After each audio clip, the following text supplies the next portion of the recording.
Om Vakratunda Mahakaya Suryakoti Samaprabha Nirvignam Kuru Me Deva Sarvakaryeshu Sarvada. Om Shri Mahaganapataye Namaha. Om Shri Gurubhyo Namaha. Harihi Om Sadashiva Samarambham Shankaracharya Madhyamam Asmadacharya Paryantam Vande Guru Paramparam Asmad Gurubhyo Namaha. श्रुतिस्मृतिपुराणानाम् आलयं करुणालयं नमामि भगवत्पादं शङ्करं लोकशङ्करं शङ्करं शङ्कराचार्यं केशवं बादरायणं सूत्रभाष्यकृतौ वन्दे भगवन्तौ पुनः पुनः ईश्वरो गुरुरात्मेति मूर्तिभेदविभागिने व्योमवद्व्याप्तदेहाय दक्षिणामूर्तये नमः। ओम श्री मेधा दक्षिणामूर्ति स्वामिने नमः। ओम सहना भवतु सहनौ भुनक्तु सह वीर्यं करवावहै तेजस्विनावधीतमस्तु मा विद्विषावहै। ओम शांति शांति शांतिः। हरिः ओम श्री गुरुभ्यो नमः। हरिः ओम। ओम पार्थाय प्रतिबोधितां भगवता नारायणेन स्वयं व्यासेन ग्रथितां पुराणमुनिना मध्ये महाभारतम् अद्वैतामृतवर्षिणीं भगवतीम् अष्टादशाध्यायिनीम् अम्ब त्वामनुसन्धदामि भगवद्गीते भवद्वेषिणीम् यं ब्रह्मा वरुणेन्द्र रुद्रमरुतः स्तुन्वन्ति दिव्यैस्तवैः वेदैः साङ्कपदक्रमोपनिषदैः गायन्ति यं सामगाः ध्यानावस्थितदद्गतेन मनसा पश्यन्ति यं योगिनः यस्यान्तन्न विदुःसुरासुरगणाः देवाय तस्मै नमः। Namaste once again everyone. Namaskaram Guruji. Namaskaram. Namaste Guruji. Namaste. Namaskaram Guruji. Namaste. So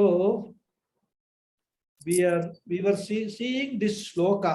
Sankaro narakayeva kulagnanam kulasya cha patanti pitaro hesham gupta pindodaga kriyah. So the explanation of this shloka we are seeing. I request everybody to please mute. Some background sound is coming. So here Arjuna is saying that this Varna Sankara, the intermixture of castes and families, will have dire consequences. And as a result of this confusion caused by this intermixture, people will stop performing karmas, rituals, which are very important for the transmission of the values and attitudes from one generation to another. And this will lead to their going to Naraka. That's what he is saying, right? Narakaya eva. Narakaya eva. Because what we must understand about this Varna Sankara is, it is not just a question of one family having this intermixture and they stopping the karmas because of the confusion. Which side is to be, which caste karma should be followed, which families, because two families coming together, which families karmas have to be followed, this will become a bone of contention. So they will actually, over a period of time, stop, their generation, next generation, children and all, will stop performing the karmas. Now what will happen with this is, the other families they are around, they will be watching this family. And then there is a possibility that even though there is no Varna Sankara in other families, their children, looking at these children not performing the karmas, may also be influenced not to perform the karmas. then all sorts of questions will start coming to the parents. And parents, they themselves being ignorant of our shastras, whatever, what these aspects are, they will not be able to give them correct guidance. So the Varna Sankara, not only in the family in which this has taken place, but other families also in and around in the society, where actually Varna Sankara has not taken place, but the effect of Varna Sankara can be felt in other families also. And here what Arjuna is pointing out is most important point, that because of the stoppage of the Pitru karmas, that is, the forefathers will be denied the prayers ordained in the Shastras, with the result that their accrued papas will not get an opportunity to get neutralized, and thus they will also go to Naraka. Pitanti pitaraha, patanti pitaraha, he says they will fall. Fall means fall from their present position. So therefore, this war will definitely be the cause of hell for the destroyers of the family. And their ancestors also will fall, being deprived of the offering of the food and water. Lupta pindodaka kriya. So if you actually look at this sloka, there is Arjuna's rhetorical question is there. And that is, who would perform these rituals if the people who were to do them were destroyed? Even those who destroyed the families would also be destroyed in the process, and they will also not be able to do the rituals. And not only that, those who are left to protect the ancestors in this way, because of these karmas, Pitru karmas, they would not have grown up respecting the need to perform these rituals. And so they will also not understand the importance of performing these rituals. So what they would do, they would choose to spend their time in all other kinds of activities, especially artha and kama related activities. That means the rituals for the ancestors would be left undone. And this will lead to what? There will be no role models, no family, and actually over a period of time, no home either.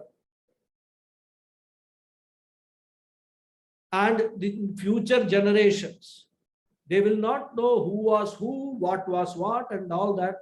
They would have been cut off from their roots, as it is said. So what kind of a self-identity would they have? So they will lose their self-identity, and because of which they cannot perform the rituals also. Both are interlinked. So Arjuna is making a point. He says that we should not think that if Arjuna and all destroyed all these people, and of course they themselves got destroyed in the process, their children would save them. Well, first thing is, when you destroy the families, he had already said you will get papa. So you can say, yes, okay, you get papa, but you have children. They will actually do all this Pitru karmas and all that, so your papas will get neutralized. That could be an argument. So Arjuna is pointing out even that will not be possible, because the children would not have grown up in an environment where they will be having some value for these Pitru karmas. So they would not save them. In fact, they would end up probably being some rock star or punk artists, as Swami Dayananda Saraswati says. So what could they do possibly for their ancestors? So therefore, there will be no one to help. And in all this, Arjuna is actually citing the Dharma Shastra. He is not bringing up all these arguments or out of his own imagination. These are all said in the Dharma Shastras, Pitra Karmas, as we will see the Panchamahayajnas when we come to that. Pitra Yajna is one of the most important yajna every person has to perform. And it has to be performed every day. It is not just monthly one Tarpanam and annual one Shraddham. There is a Pitri Tarpanam to be done every day. So Arjuna is citing all these based on Dharma Shastra alone. But Dharma Shastra again has got so many facets. And Krishna has an answer for all that Arjuna is saying. Those answers, of course, we will be seeing in the next chapter. But here we are now focusing on Arjuna's, whatever his soliloquy is going on, more or less rather. Right? So that is going on. So he continues in the same vein. Doshairetai kulagnanam varna sankarakarakaihi utsadhyante jati dharma kula dharmascha shashvatah. So he's extending the same point, bringing out some more consequences of this war. The Anvaya of the shloka is Kulagnana etaihi varna sankarakarakaihi doshaihi shashvatah jati dharmah kula dharmah cha utsadhyante. Utsadhyante means they are destroyed. What are destroyed? Kulagnana, of the destroyers of the families, etai doshaihi, due to their misdeeds, varna sankarakarakaihi, these misdeeds which cause the intermixture of the castes, shashvatah, the long-standing jati dharma, kula dharma cha, the caste tradition as well as the family traditions, utsadhyante, are destroyed. This is the conclusion he is coming to. All this he has been saying. He says eventually what will happen is, due to these misdeeds of these destroyers of the families, and which leads this to intermixture of these castes, the long-standing caste traditions as well as the family traditions, they will all be destroyed. And he further says that because of these defects, eshaihi doshaihi, right, in which the ritualistic part of the dharma is degraded or not valued, and because of that, what would be the casualty? Jati dharma hai kula dharma hai cha utsadhyante. These long-standing caste tradition, family traditions, they will be destroyed. So from Varna Sankara comes to a dropping of the ritual part of the scriptures, or ritual part of the family dharma, and that will lead to the destruction of the Jati dharma and also the Kula dharma, the family dharmas. By Jati dharma, of course, he is here referring to certain practices which are ordained based on Varna one belongs to. And these practices purely based on the Varna rather. Because according to the Vedas, certain rituals can be done only by certain Varnas. For example, Rajasuya Yaga can be done only by a king, and a king is a Kshatriya. A Brahmana may know how to perform a Rajasuya Yaga, but he can never perform it. He is not qualified to perform a Rajasuya Yaga. He can only assist the Raja in the performance, but he himself cannot perform. So separate Varnas. Rajasuya Yaga is for a Kshatriya Raja. Only he can perform. A Brahmana cannot perform. So similarly, the Shastra, the Vedas, they ordain specific karmas for specific varnas. And when Varna Sankara takes place, the problem will be what? The child cannot come under either a Brahmana or a Kshatriya. Because maybe the Raja has married a Brahmana lady. So one side is Kshatriya, another side is Brahmana. The child will not know which to follow. So the child, the Vedic rights will have to be given up. So the Jati Dharma will go away. And not only that, he says Kula Dharma also will perish. Now what is this Kula Dharma? Because within one Jati itself, or one Varna itself, the Vedic practices differ from Gotram to Gotram also. Sutra to Sutra.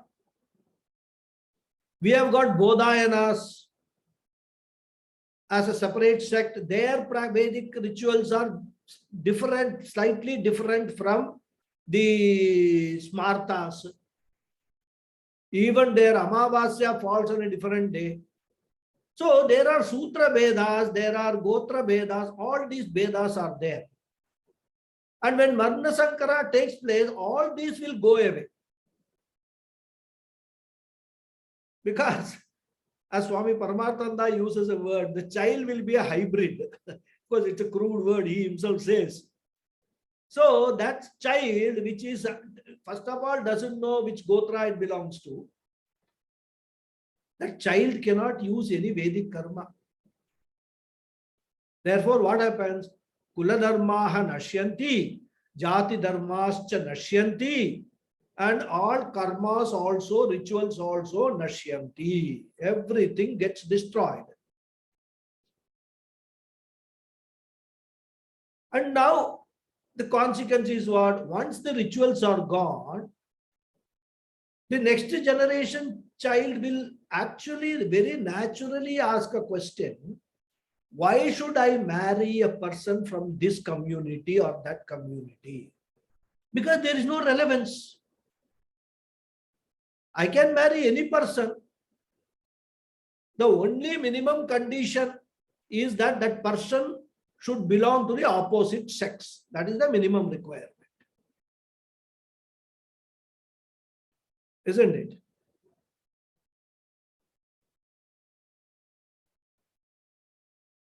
And of course, increasingly, that is also changing. We have started seeing occasional same-sex marriages also. Of course, I'm not going into value judgment, which is right or wrong and all that. This is not a criticism of what people are doing. Because everyone, according to me, is free to choose what and how they want to conduct their lives, what they want to eat. Only thing is that if they are astikas, if they have got some faith in the Shastras, some Shraddha in the Shastras, and if they wish, they can be guided by what is told in the Shastras, how they should lead their lives, what is the best way to lead their lives so that they can be happy always. That is what is the purpose of the Shastra. So all I am saying is from a Vedic lifestyle point of view. It is just an objective presentation of the natural consequences of this intermixture of castes which will take place, because of people will all be killed in the war. We must not forget that. The whole idea of Arjuna here is he doesn't want to fight the war. Being a Kshatriya, being a warrior, he cannot say, I don't want to fight. Because fighting a war is his dharma. So now Arjuna is bringing all sorts of, arguments. And mind you, the beauty is he is also quoting the scriptures only. So that is what he is saying, that the natural consequences will be when the importance of religion is removed from the rituals, or other way around, the rituals are removed from the religion. these will be the consequences. So he says, Jati dharma hai, Kula dharma hai, which are shashvata, which are anadikala pravritta. We don't even know when these all started. When the Vedas started, nobody knows. So, which has been perpetuated from generation to generation to generation, they will all perish. Because perpetuation itself requires a lot of effort. Over so many generations, everybody following this, it has been sustained, it has been preserved. But destroying that takes only one generation. That one link is gone, then the whole chain for the future will be gone. That is why he says, Shaswataha Kuladharmaha cha utsadhyante. They are destroyed. So what Arjuna is trying to impress upon Krishna is that, hey Krishna, this battle is not going to work. As a result of this battle, the entire society would be destroyed. Therefore, I am not going to fight this battle. That is what is Arjuna coming to. And the dharma, of course, Arjuna is referring to Jati dharma and Kula dharma. We have to understand briefly what is the dharma referred to by Arjuna. Actually, dharma, as we have seen elsewhere also, is threefold. There is something called Samanya dharma, Sadharana dharma. Then there is Varnashrama dharma, then there is Kula dharma. Three types of dharmas are there for everyone to follow. Sadharana dharma or Samanya dharma is universal ethics, applicable to all and sundry, irrespective of age, irrespective of country, irrespective of culture. So it is applicable to everybody in this planet.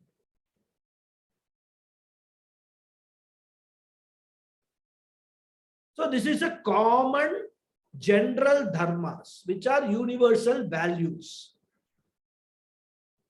It's a universal law and order, and it's a part of creation. It's a part of Ishvara's order. And to know this dharma, we don't need to study anything. These dharmas we can easily sense. It is something when we are born and when we become, awareness increases, these dharmas automatically we will know. No education is required for this dharma.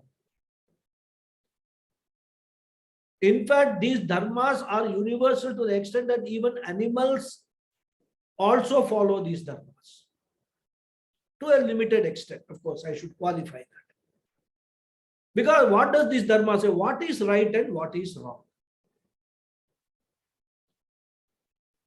What you want others to do to you is right, and what you don't want others to do to you is wrong. Simple. So, since we have common sense, we can appreciate this right and wrong without any education or teaching whatsoever. For example, I need not be taught that I should not be hurt, that I should not be robbed. These are values commonly sensed by everyone and thus govern all human interactions. Even though at times other non-universal values may override them. And when that happens, that causes people to compromise. So compromises also are not born out of total ignorance of universal values. They know the universal values.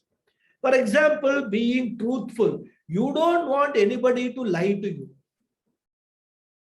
Especially, we have experienced it with children. We will ask children some questions and they will give us an answer which we may have doubt about the truthfulness of that answer. What will we tell the children? Don't lie to me. So we want everybody to be honest with us. Why? Because we don't like dishonesty. That's the universal value. So similarly, we also have a duty to be honest with everybody else, isn't it?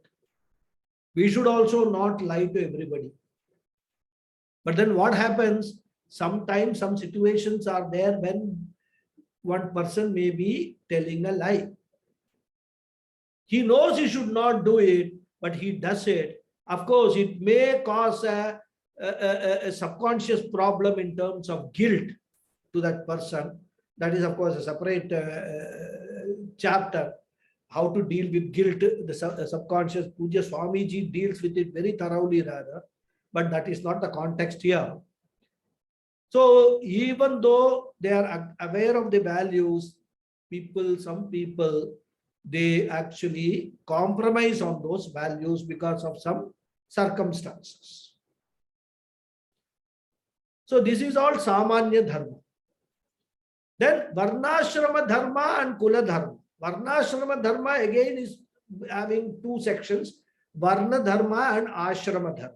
Varna Dharma is the dharmas ordained for Brahmana, Kshatriya, Sudra, Vaishya. Ashrama Dharma are the dharmas ordained for Brahmachari, Grihastha, Vanaprastha and Sannyasa ashramas. These are the Varnashrama Dharmas, and there are Kula Dharmas also, that is family Dharmas. These together, they are called Vishesha Dharma. And the Vishesha Dharma can be divided in many ways. They are particular dharmas governing certain situations. So, whereas Samanya Dharma applies to all human beings, whether a person is a student, householder, or anyone, any other stage of life, a Vishesha Dharma is one that is governed by the structure of the society. So, as we know, in the Vedic society, that is the society which was envisioned by the Vedas, there was a structure called Varna and another called Ashrama, as I just now explained to you. So, the purpose of this structure was not to divide the society on the basis of castes. That is the mischief which has crept into this system over a period of time, especially in the last 1,000 years, where we were subdued and subjugated to all sorts of destruction of our culture, a deliberate, planned destruction of our cultural values. This system of dividing the society based on the Varnas and also the Ashramas, it was possible to assign a particular job to a particular group of people. It was nothing different than what we have in terms of delegation of power, delegation of duties in modern corporates. Financial powers are delegated to a certain group of people. Sales powers are delegated to a certain group of people.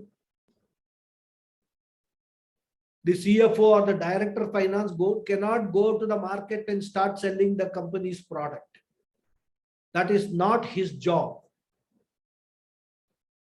His job is to take care of the finances of the company. So that is why a broad division was created along with the concept of duty, because this Varna Dharma, Ashrama Dharma always went along with the concept of duty. Because I belong to so and so Varna, this has to be done by me. Because I belong to the finance department, this work has to be done by me.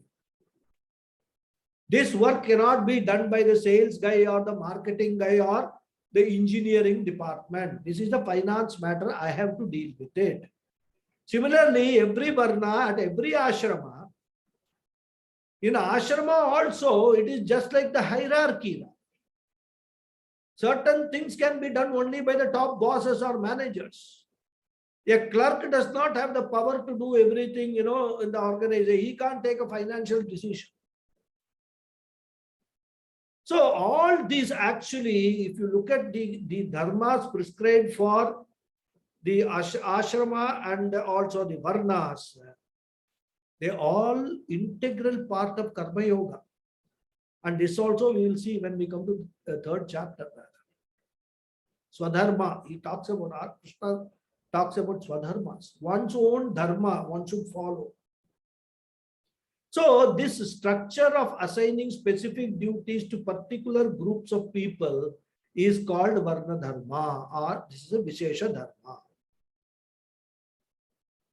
Then ashrama dharma, as I said, that which has to be done at every stage of one's life. For example, a brahmana as a student has to follow a certain discipline, certain order. When he or she gets married, certain changes occur and additional dharma gets included, grihastha dharma. Because as a student, one was not supposed to pursue certain activities. A student could follow politics, but he cannot participate in politics. This is there in our Dharma Shastra. Today, what we are seeing, students enter universities only to participate in politics. Not all of them, many of them. And Shastra says, if you actually did that, you cease to be a student. You become a politician instead. So there was a structure with reference to one's own ashrama. Similarly, as I told in the last class, grihastha ashrama. Grihastha ashrama has got the responsibility or the duty to take care of the other three ashramas. There is the brahmachari, vanaprasthi, and sannyasis. Only in grihastha ashrama, the shastras permit the householder to earn money. In the other three ashramas, one cannot earn money. So all these, there are very detailed Dharma Shastra rules are there, and all these things are coming under Vishesha Dharma. And Vishesha Dharma actually goes further. There is a Stri Dharma, Purusha Dharma, Pitri Dharma, Putra Dharma. So many different dharmas are there. Dharmas means what? Responsibilities and duties.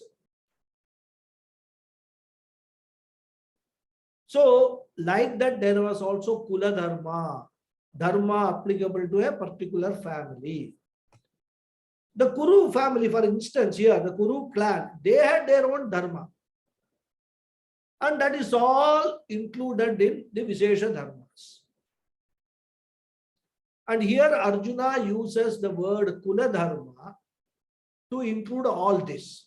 Jati Dharma, Varna Dharma, Kula Dharma, he includes everything, Ashrama Dharma, then family Dharma, everything, all the individual Dharmas, Stri Dharma, Purusha Dharma, everything Arjuna includes in this. So, what Arjuna is arguing is, by destroying the Dharmi, they would be destroying all these Dharmas. Because what is a Dharma? The Dharma is like an attribute. And an attribute cannot exist by itself without a locus, which is a substantive. Puja Swamiji gives a nice example. He says, in the expression a white cow, for example, cow is the substantive which is qualified by the adjective white. So if you destroy the cow, the white also goes. Similarly, Dharma being what it is, must be lived by the dharmi, the person who is supposed to follow it. And here, all these people had come to fight and kill each other. For the sake of what? Arjuna is saying, hey Krishna, you cannot tell me that it is all for the sake of protecting dharma. When people who were supposed to follow the dharma were destroyed, how could dharma be protected? What a wonderful, fantastic argument. So he says, with the dharma gone, dharma will be only in the books, in the Dharma Shastra books. Nobody will be following those dharmas. Because dharma normally were handed over from generation to generation.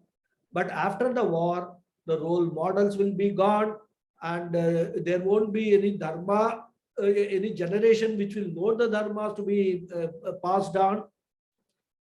And there will be total confusion in the society. So he is coming back to the point that by going on with this war, he would be responsible to cause all this confusion. And therefore, hey Krishna, I don't want any part of it. This is what Arjuna is saying in this sloka. And it doesn't stop there. He is taking it to its logical conclusion. And that is there in the 44th sloka. Utsanna kula dharmanam manushyanam janardhana narake niyatam vaso bhavati ityanushruma. Okay. The Anvaya for this sloka is, He Janardhana, Utsanna kula dharmanam manushyanam narake niyatam vasah bhavati iti anushruma. So now he is now coming to the point to tell Krishna, don't think I am coming up with all these arguments and all these imaginative, situations and all that. These are all there in the scriptures, Krishna. I have heard them. We have heard them. Anushruma. We have heard them. So he says, Hey Janardhana, O Krishna, Anushruma, we have heard from the scriptures, iti, what? Vasaha, stay, where? Narake, in the hell. Bhavati niyatam, becomes inevitable. For whom? Manushyanam, for the people, Utsanna kula dharmanam, whose family traditions are destroyed. So Arjuna is saying that, oh Krishna, we have heard from the scriptures that stay in the hell becomes inevitable for the people whose family traditions are destroyed.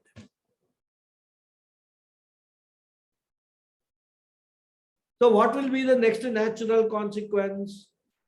As we have seen, when rituals are gone, religion consists of values and attitudes. And after 2-3 generations, the question will come, why do we require a family for following attitudes and values?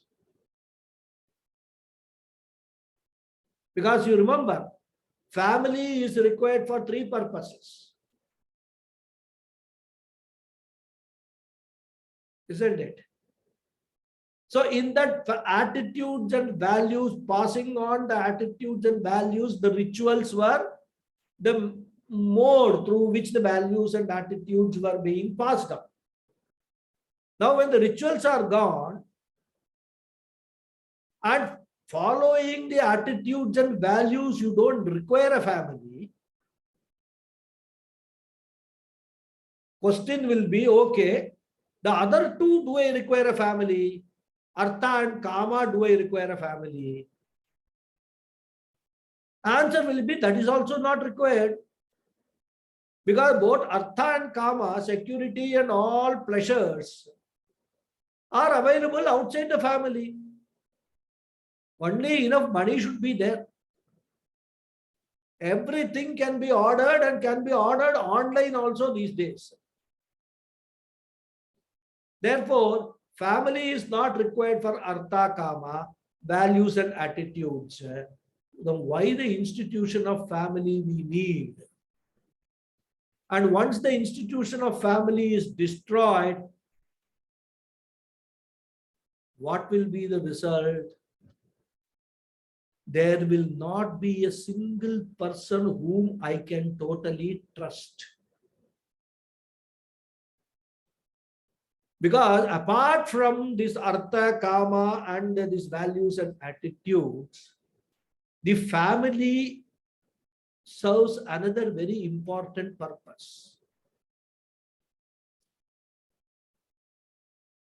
We don't realize it when we are in the family. We will realize it only when we don't have a family.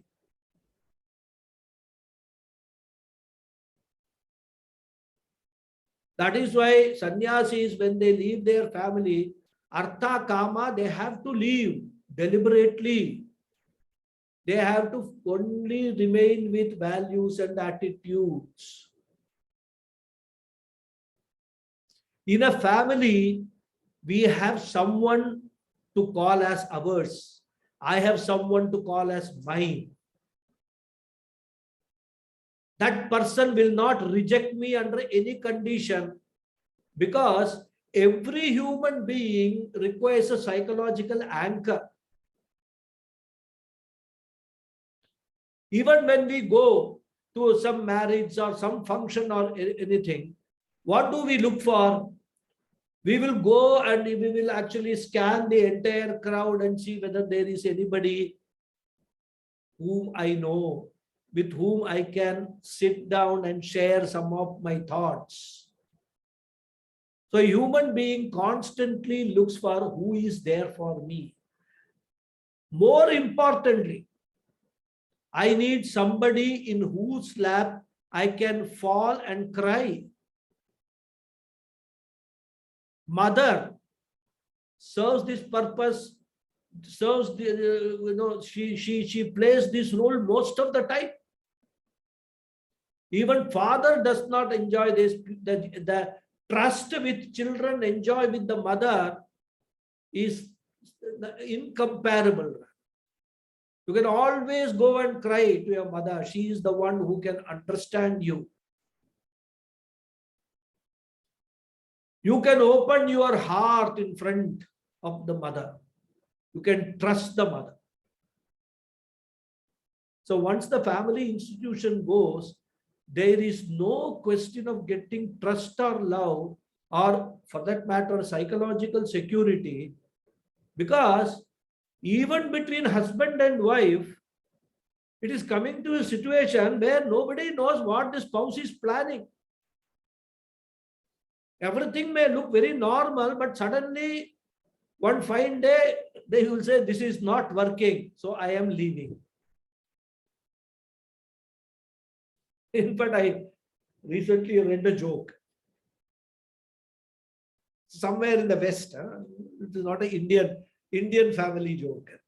So a husband comes back from the office and he goes to the fridge to take something out, some drinks or something, juice or something. Then he finds a note on the fridge outside. This is not working, so I am leaving. Signed by his wife. Then he opens the fridge and he wonders, this is working perfectly okay. What does she mean by saying that this is not working? So this was a joke. So she was referring to the family life is not working, so she was leaving. Poor husband, he thinks that it is the fridge which is not working. Yeah. So this getting trust and all this, even between husband and wife, has become a very big casualty. And this is all what Arjuna says, when the family breaks down, this will be the consequence. And what will happen? The absence of a trustworthy family member will lead to a psychological disaster. If a human being does not have someone to trust, what will he do? He will go to a psychiatrist. Psychiatrist will have to come, because then like we go to the doctor, like you go to psychiatrist and then pour your heart out, everything that is there. He will actually prompt you to do that. Because I don't have anybody in my family to tell all my problems. I have to look for someone outside. Even if I tell my problems to my spouse, there could be a possibility of some diverse risk looming large. And of course, we are seeing some odd news items and all. Even children have started saying that I will divorce you. Looking at the parents, they say, I will divorce you, the parents. Of course, the society has also contributed a lot in terms of not allowing the parents to discipline the children.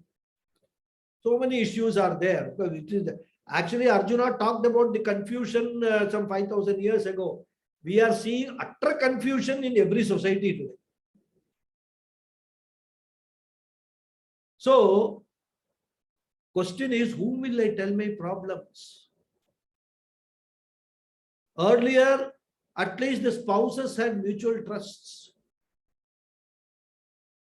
After everybody has gone to sleep, they will exchange their difficulty, their problems, their worries, their anxieties, and each one will comfort the other.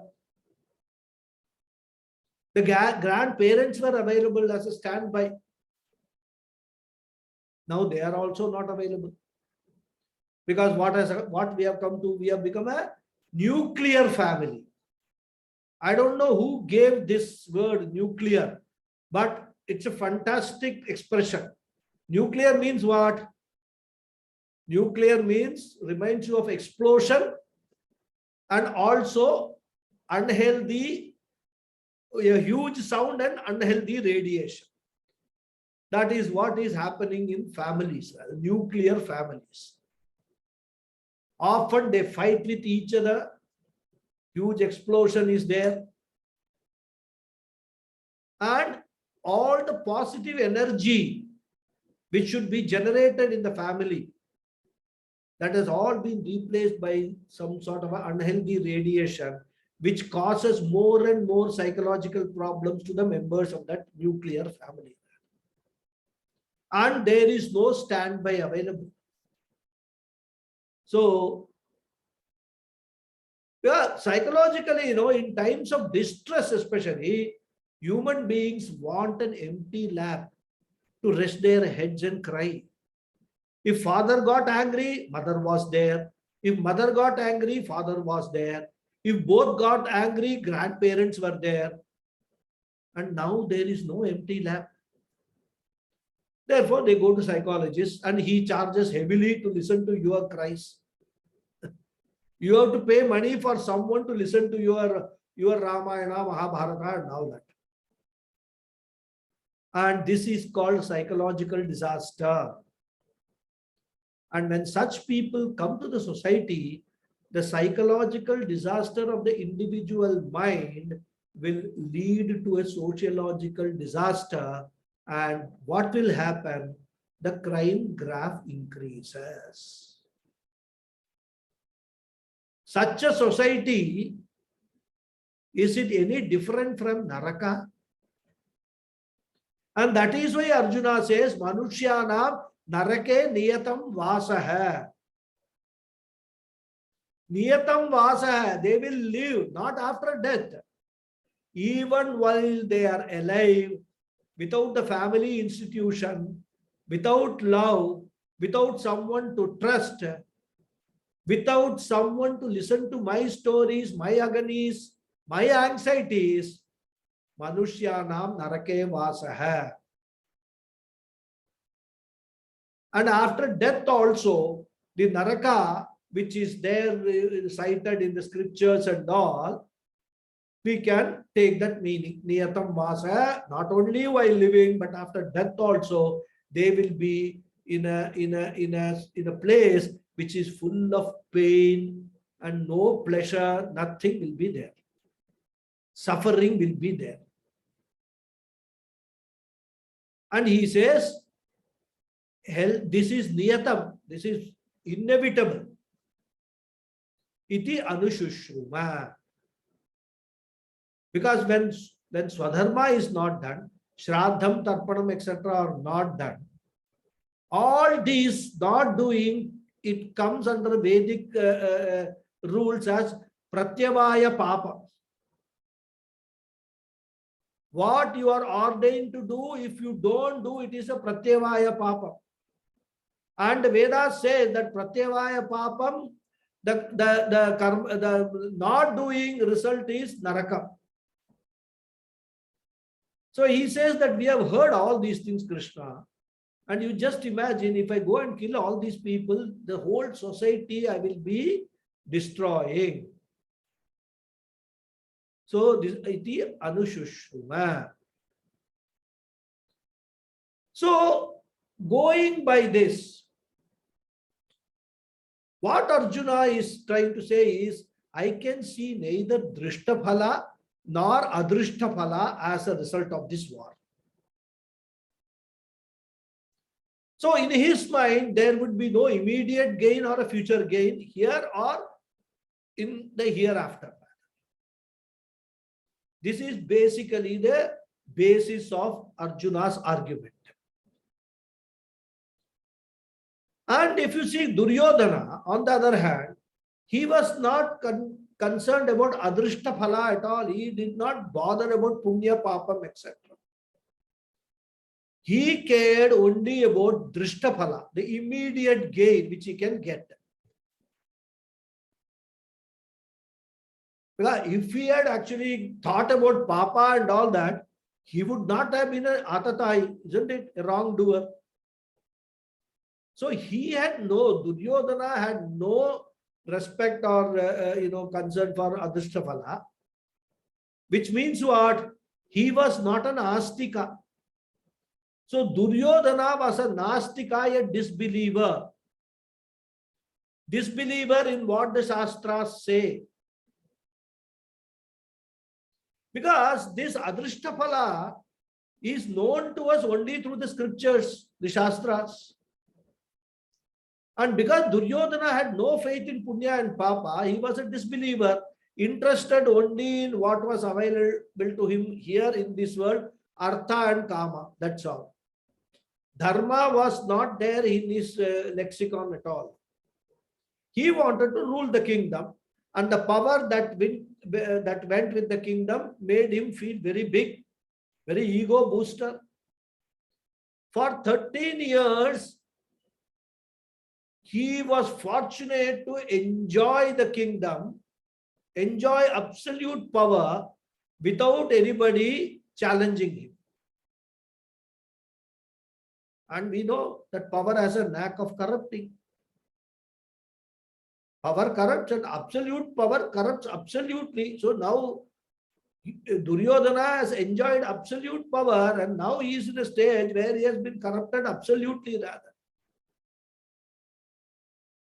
He is drunk with power and he did not care.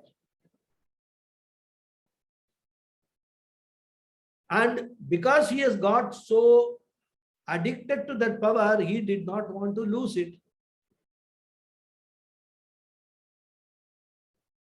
In fact, in his mind, he must be thinking that all those people who are talking about all these scriptures and all are all idiots, and they deserve to live only in the forest. That is what he must be thinking, Duryodhana. So Arjuna's thinking was in keeping with what he had learned from the Drishtaphala, etc. He believed in Dharma and was very clear that the fight was between Dharma and Adharma.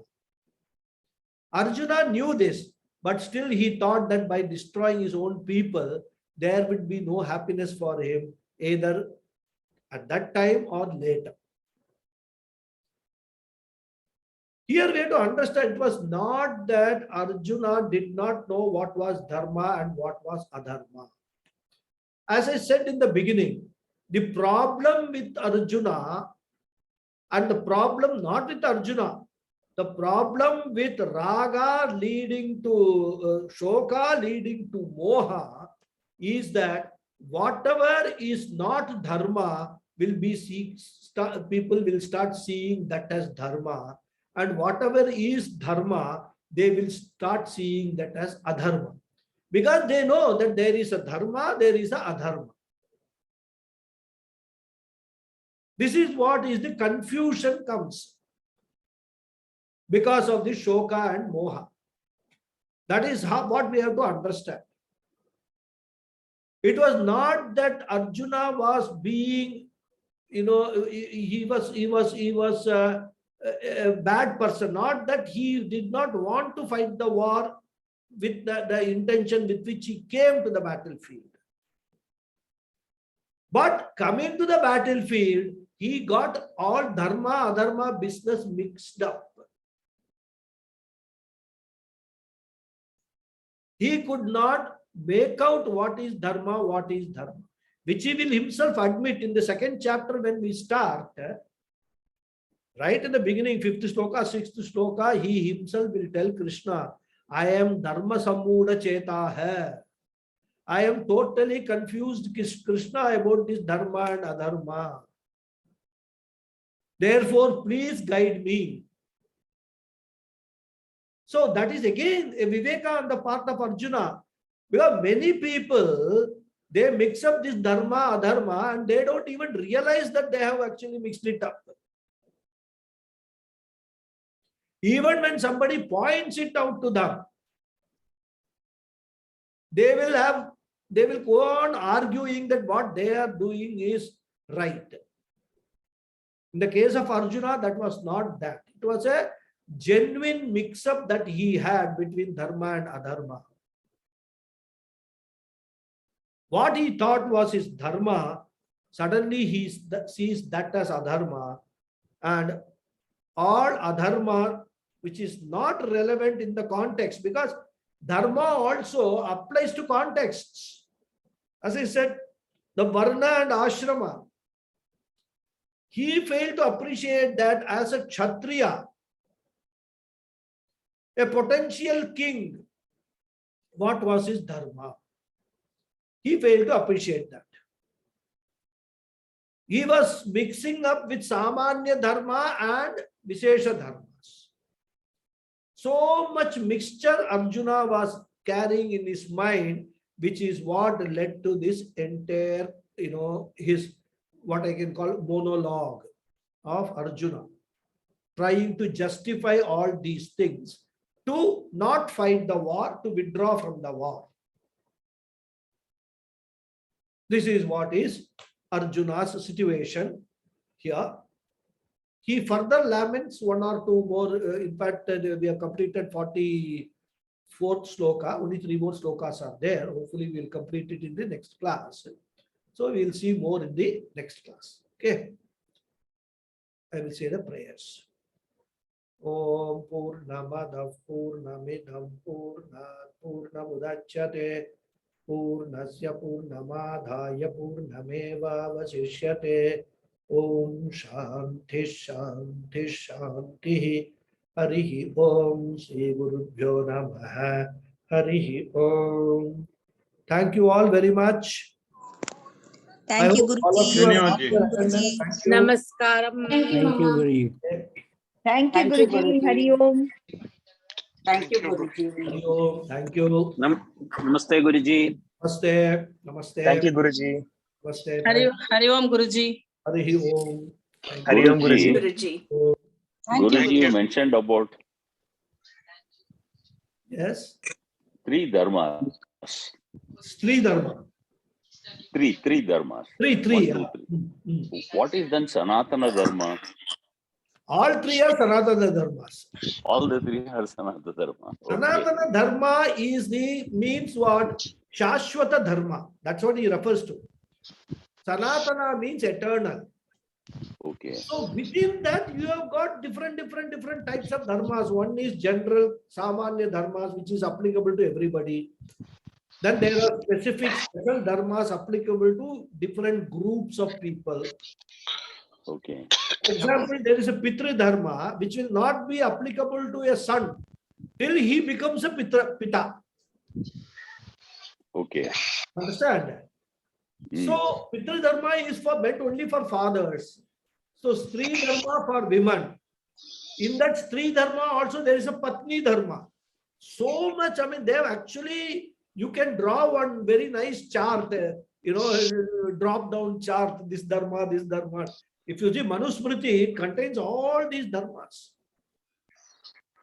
Manusmriti, it's very vast and all in Sanskrit, very difficult to understand also. But the Shastras, otherwise also Yajnavalkya Smriti is there. So many other Dharmas, Gautama Sutras are there.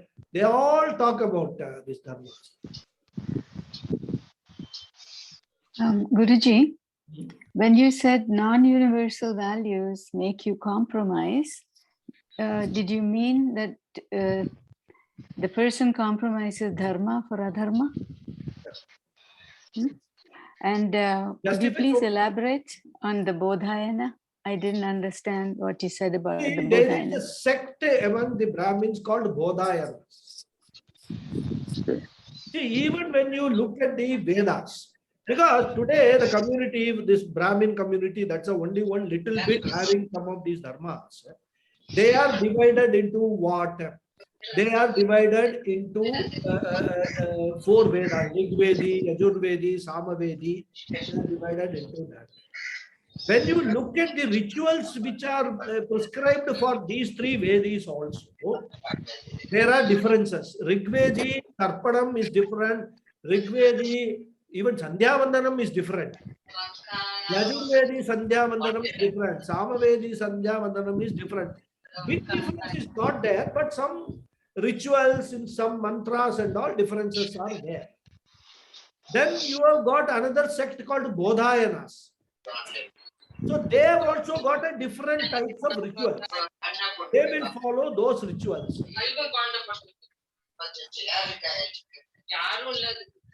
Is somebody disturbing? Yeah. Every time it happens. So sorry, I try to mute. Now only one person who is speaking may please unmute and speak, because I have muted all. I couldn't find out who was speaking. So these are all Vishesha Dharmas. The individual dharmas or which the rituals which are ordained for individual sects or the subsects. They are all separate. Once upon a time, in fact, those who are Brahmins, they will know Brihacharanam. Then you have got different sects even within one Veda. What is that? Yeah, Vadama, Ashta Sahasram and all. They are all relating to the family dharma. They have got certain rituals, practices only related to those subsects rather. So it is so vast. Very detailed thing is available in our scriptures. If somebody is interested, they can go and find out about everything. But today we have time only to browse the internet, isn't it? So we have time to read the scriptures. So this is what he is talking about in general. Of course, this is in Bhagavad Gita. This has all been just, in the slokas, they are all very condensed. That is why we require Swamiji like Puja Swamiji, Swami Paramathananda and all to actually, place one big lens before these slokas and explain what these slokas all mean rather. Otherwise, you just read the sloka and read the word meaning, you will not appreciate what is the importance of that. So that is why these Swamijis, our gurus, they come to our help. Of course, they also take help from Adi Shankara's commentaries and all that. Because Adi Shankara has not commented on the first chapter, so this is all their contribution to the parampara. That is what is the Samanya Dharma and Vishesha Dharma is all about. Thank you. Hari Om. Thank you, Guruji. Thank you, Guruji. Namaskar. Thank you. Thank you. Any more question? No? Okay, then we will see on next Saturday. And those of Guruji, my apologies. I do have a question. This is I wonder if you can just clarify that dharma then is based on context, as well as it's a living knowledge, that it can't just be set in stone. It's based on the context and the environment and the individual. Their progress or their understanding of Dharma will then be a point in which they can practice Dharma. Is this correct? Correct. That is, your understanding is correct. But one thing we have to understand. When we say that individual has to practice the Dharma, he cannot use his free will to interpret what the Dharma is and then practice it. What I'm saying is, for example, when the Dharma is such a vast and a very complex thing, which starts from, there is a Yuga Dharma. There was a Dharma for the Satyuga. What people in Satyuga should do, this is all written down. What people in Treta Yuga, what dharmas the Treta Yuga people were supposed to follow, it is there. What dharma the people in Dwapara Yuga have to follow, it is there. And Kali Yuga, again it is there. In fact, it is said that in Kali Yuga, people will not follow any dharma, only very few people will follow any dharma. That is also given in the, this thing. So first thing we have to understand is, we are now looking at the Dwapara Yuga from the standpoint of our experience in Kali Yuga. So we need to first of all transcend this time difference between that Dwapara Yuga and this Kali Yuga. Because unless you understand the context, you will not be able to appreciate this. So as I said in one of the classes, according to the scriptures, the Dharma is compared to a cow with 4 legs. In Satyuga, it had 4 legs. In Treta Yuga, the cow lost 1 leg. In Dwapara Yuga, it lost 2 legs. In Satyuga, it has lost, Kali Yuga, it has lost 3 legs. And it is standing on 1 leg. That is the, what you can say, that the Yuga Dharmas coming down. So from that point of view, there is a change in the value systems from Yuga to Yuga. That's the starting point. Then you come to specific Dharma in specific Yuga. For example, in Treta Yuga, we have, the women, married women, observing total chastity, like Sita as example is given, rather, right? Pativrata. That was supposed to be a very, very big dharma for a married woman, which came down when in Dwapara Yuga. You will not find anything in Dwapara Yuga stories which actually extols that Pativrata business. When you come to Kali Yuga, we don't even know, people will not even know what Pativrata means. So we have to understand the Dharma in its context. We have to follow the Dharma in its context. But there is universal dharmas are common for all yugas. There is no change in the universal dharmas. That are Shaswatam. That is what is called Sanatana dharmas.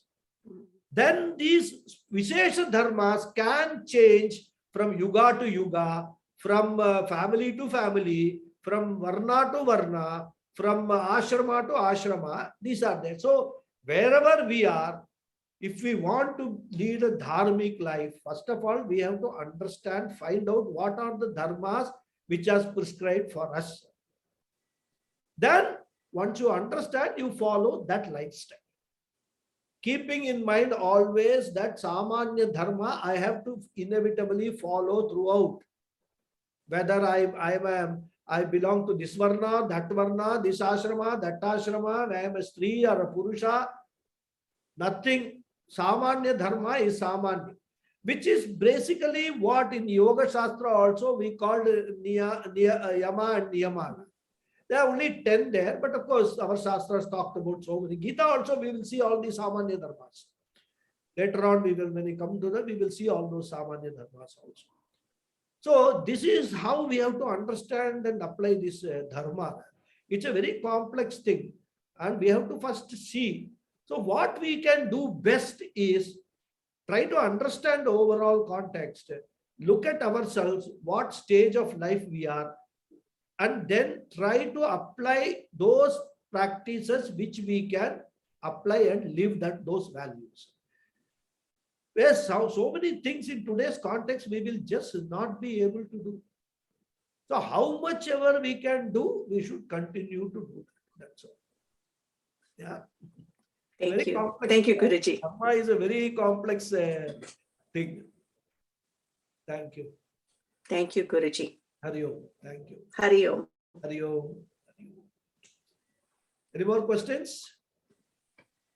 Guruji, namaste. This is Lata. I'm Yes, sorry sir. I'm not able to have my video on. I'm sorry about that. I'm sorry I'm not able to have my video on, so I'll just ask the question without the video. No, my- that's okay. Your Right. voice is good enough. Namaste. It is lovely listening to your session, Guruji. My question is that about the Pitru Tarpana, that what one has to perform for the ancestors and the Pitrus. You did explain in the previous session that under dire circumstances where it's not possible to do the regular religious way, there are other alternatives. But there are reasons for, other than not being availability of the actual religious facilities, there can be other reasons also, not where we are not able to perform the tarpana and the actual shraddha karma that every year one has to perform. So what happens in those situations, Guruji? Nothing happens. The pratyavaya dosham happens. See, one more thing we must understand, that all these, these rituals, they have got their maximum effect according to the Shastras. It's not, I'm not saying that. Only when it is done in the Bharata Bhumi. So if you perform the same rituals, say in a Gulf country, in a desert and all, it will have no effect at all. You will just be performing, perfunctorily, mechanically doing it. From a Shastra point of view, it doesn't add, it will be taken as if you have not performed. Oh. So only because this Bhumi is called a Punya Bhumi. Bharata Bhumi is called Punya Bhumi in the Shastras. Ji. So that is why, earlier, the most strictest rules you can say is applicable to the Brahmanas. Yes. So the Brahmanas were prevented from leaving this Bhumi, because what will happen if they leave? They cannot perform, so they will get pratyavaya dosha, and the dosha will lead to papa, and papa will lead to naraka. Yes. So that is the reason. Now, interestingly, Mahaperiyava was asked this question, that Brahmanas, should they not cross the ocean and go? Is there a rule? So Mahaperiyava gave a very lovely answer. The answer that he gave was, you see, Nitya karmas, the daily doing Sandhya Vandana karmas and Gayatri Japa is ordained for Brahmanas. And the Shastras provide maximum, for what inevitable reasons, maximum 3 days you can skip. That is a provision is there. Yeah. Because even when there is a death in the family, one should not skip Sandhya Vandanam. Sandhya Vandanam is something you cannot skip. Right. That is the most important thing. A Brahmana's day should begin with Sandhya Vandanam only. He should get up, take his bath, do his Sandhya Vandanam, do his Gayatri Japam, and then only get on with his life. That is a must for Brahmins. So this 3 days business was their exemption, correct? So what Acharya said was, earlier days, if you have to go somewhere, foreign country, you will travel by ship. Yeah. That will take so many days. And in the ship, you won't even know which direction the ship is going. So how will you do Sandhya Vandanam in the ship? So he said that it was from a present context. His interpretation was beautiful from the contextual point of view. He said that is why there is an injunction that Brahmin should not go out of, they should not cross the ocean. But he says today there are airlines. In the morning, within 24 hours, you are reaching another place. Yeah, your destination. Your destination. So you will maximum, you will skip only 1 day Sandhya Vandanam. You can still continue to do that. So what is applicable in the Shastras, we have to convert it into the context of Kali Yuga and then take the guidance of teachers or gurus like Mahaperyava and follow that. That is the right way. We cannot decide on our own, give an argument that I can do it like that. If it is coming from the advice of Mahaperyava and all, we can safely follow, because their speech is no less than what is told in the Vedas. They are such great enlightened souls. They are all Bhagawad. So it will be like Bhagavan speaking. So, this is how we have to, this dharma has to be very carefully, we have to, cross this. It's not very easy. And the best thing is, if you have a doubt, ask some enlightened person. He will very, without fail, he will guide you. But he should be a real guru and not some auto rickshaw type of guru. The auto rickshaw fellows also, Chennai, everybody calls each other guru only. Not that type of guru, but some really accomplished guru. You can ask. Sri Ravi Shankar is there. All these people are very learned, accomplished gurus are there. We can always ask them these questions and they will give us correct guidance depending on the context. Yeah. Thank you very much, Guruji. Thank you very kind of you. Guruji, that brings a question. It doesn't seem very unfair. It does seem very unfair that because you happen to be in a certain place and you're doing your daily ablutions, etc., but whatever you do will not have any effect in procuring the passage of ancestors to the other world. Correct. So how does that work? Again, fairness, unfairness is a value you are attaching to what is written in the Shastras. Yeah, we have so to this ask ourselves whether we are qualified to do value judgment what is said in the Shastras. So it's actually our own karma that puts us in those situations. Exactly. You are not supposed to do it. Your karma placed there. takes you there. But again, we must know a silver lining in all these things. I will tell you my own experience, right? I was sent to Kuwait. My karmas took me to Kuwait. In Kuwait, I did not have any opportunity other than performing my Nitya karmas like Sandhya Vandanam, no Shraddham. Tarpanam, of course, I could do it myself, it's not a problem. What if you had that there? What if you had those facilities? But it won't be valid because it won't have any effect. What I'm saying is, even if the facility was there, even if I did it, it is called a Lecha Bhumi. The Shastra says whatever you do, even a grass does not grow there. What karmas will grow there? That is the Shastra asks. Because for anything to grow, there has got to be fertility. Isn't it? So Shastra saying that those places are not meant for, they are not karma bhumis. You can do it. It will have no effect. But what I found, that I found that there were groups, religious groups, like for example, there was a group of people who were doing Rudram Chamakam, Rudrabhishekam regularly, almost 2 Rudrabhishekam every month on Fridays, holidays. That group used to go to people's houses and conduct this Rudrabhishekam. Because ultimately, people who are astikas also require a religious anchor for their psychological, it's a psychological need for them. That's why the Chinmaya group was very active in Kuwait, still active rather. They used to conduct every Friday Vishnu Sahasranama Archana in somebody's house. And they will also serve lunch and things like that and all. That was very nice kind of a thing. Every Friday morning, 9 o'clock onwards, Vishnu Sahasranama Archana will be there, 2 hours, 11 o'clock, everybody will have lunch and go. So this was a very good standby system which was there, this Rudrabhishekam, Vishnu Sahasranama Archana and all. So I said that these that do not come under that Pratyavaya, correct? This do not come under that Shastra rules.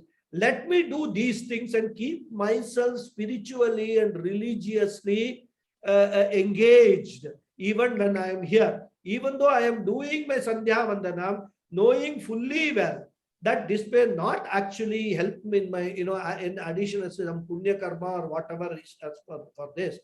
But at a later stage, you know what I did? I changed my attitude towards doing Sandhya Vandanam.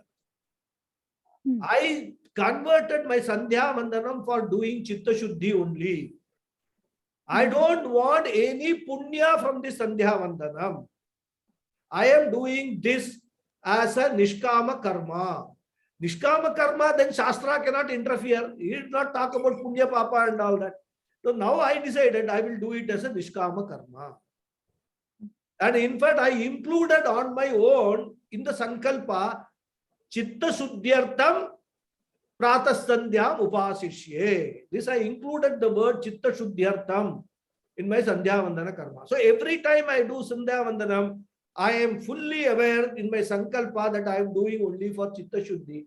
And that I personally feel it helped me a lot in terms of completely changing the course of my life. And that is what probably brought me to Vedanta. Because when I came to Vedanta, I had that degree of whatever little degree of Chitta Shuddhi so that I could follow what was being taught without being, got dragged into all Viveka, Vairagya business and Kama, Artha and all that.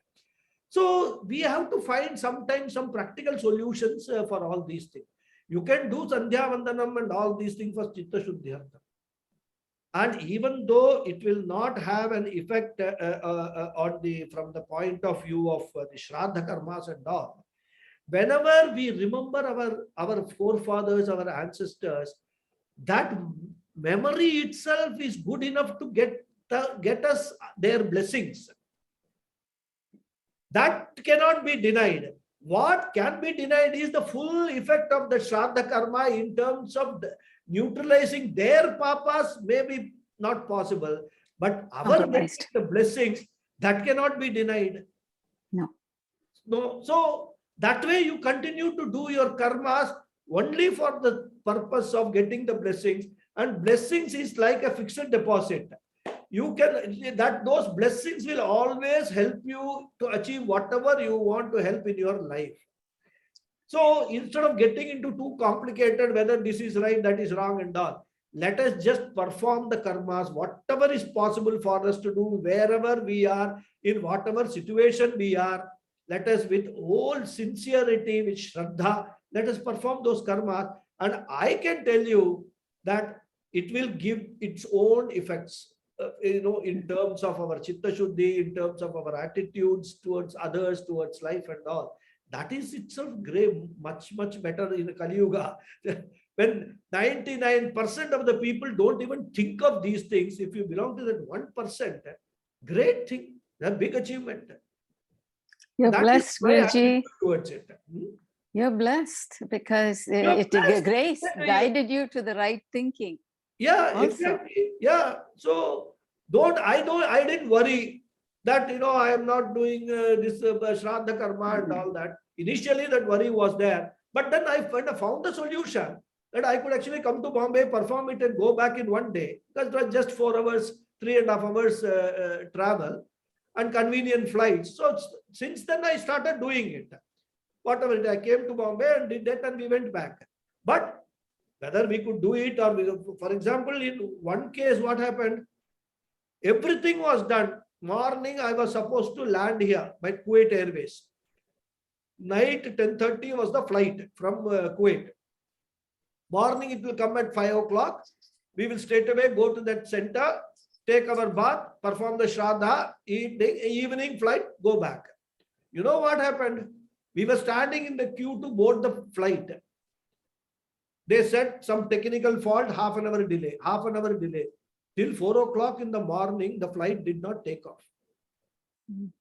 Then I said that now 4 o'clock, if I take off, then all the cooking is going on, because they would start the cooking early, for Shraddha proper, with the homam and all. And the priest would have started from where he has to start. Then if I don't reach on time, I can't perform the Shraddha in the afternoon.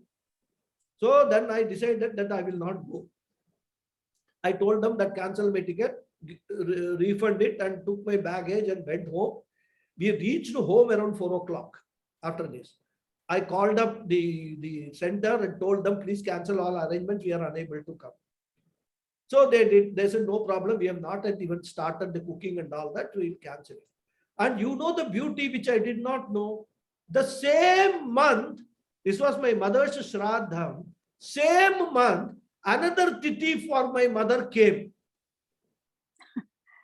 Can you imagine? I mean, when I spoke to my priest, he said, I said I couldn't do this. He said, no problem. There is one more Tithi coming. The same, your mother's Dvitiya Tithi is, Pratama Tithi is coming. So you can come at that time and perform, even though it is less, it is not, normally in Shraddha, if 2 Tithis come, first one should be performed. But he said, to satisfy yourself, you come for the second Tithi and perform it. So we became the second Tithi and performed that. So that also did not become totally a Pratyavaya Radha. So I could perform my mother's Shraddha. So see, this is how the blessing works, Radha. This is how the blessing works. My mother was probably, she wanted me to do it in the second Tithi, not the first one. So she entered into the minds of Kuwait Airways people and created a snag in the flight. Whatever it is, what I'm saying is, we must never ever carry any guilt feeling because of all these things, that we are here, we are not able to perform and all. If we are sincere, we approach all these shastras, everything with the best of intentions, and do whatever is prescribed to the best extent possible given our circumstances, that itself is more than enough in Kali Yuga. That is what my advice would be, that don't get entangled. Oh, I am not able to do that. This. Whatever is possible, do it. That's all. So that is why things like Vishnu Sahasranamam, all these things, they help. They are all sort of, supplementary kind of things, which will also give the same effect, which will also give you Chitta Shuddhi Radha.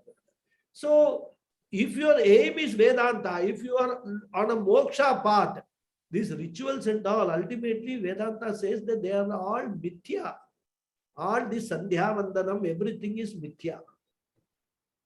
But I won't tell you that now, because you are not sannyasis. We are all not sannyasis. So as samsaris, for us, these are all vyavaharika satyam. So we have to follow that. Only when we actually take sannyasa, and when you take sannyasa, the shastra itself will permit you to leave all the karmas, including this thread is broken and thrown into the river. This tuft also will be completely shaved. So their shastra permits you to give up everything formally through a process, through a homa. So with Agni Sakshi, you give it up everything, then there is no question at all. Then you are only in Upanishads, only in teaching of the Vedanta only. That stage we can do all that. But this is not the stage where we can actually say, quote that and justify what we are not doing that. Yeah. No, Chitta Shuddhi then becomes the primary target. Yeah, if you are in Vedanta, according to me, whatever stage you are, keep Chitta Shuddhi as your most important thing. That is why, even when I do my daily puja in the morning, I don't do Abhishekam and all, I do chant Rudram Chamakam every day. There also, my sankalpa is that Chitta Shuddhyartham, Loga Kshemartham, Rudra Japam Karishye. These are the two sankalpas I have got. Of course, Parameshwara Prityartham, Chitta Shuddhyartham, Loka Kshemartham. Let everybody be happy. So that sankalpa every day when you do it, automatically it gets cleaned. Like we are applying soap and all that, to our body, shampoo to our hair. Like that we are applying a certain attitude to our mind. Yeah. So with that, it helps a lot rather. I feel very happy, very satisfied, contented after the puja is over. So we have to do a certain amount of what I could say, redesigning our life.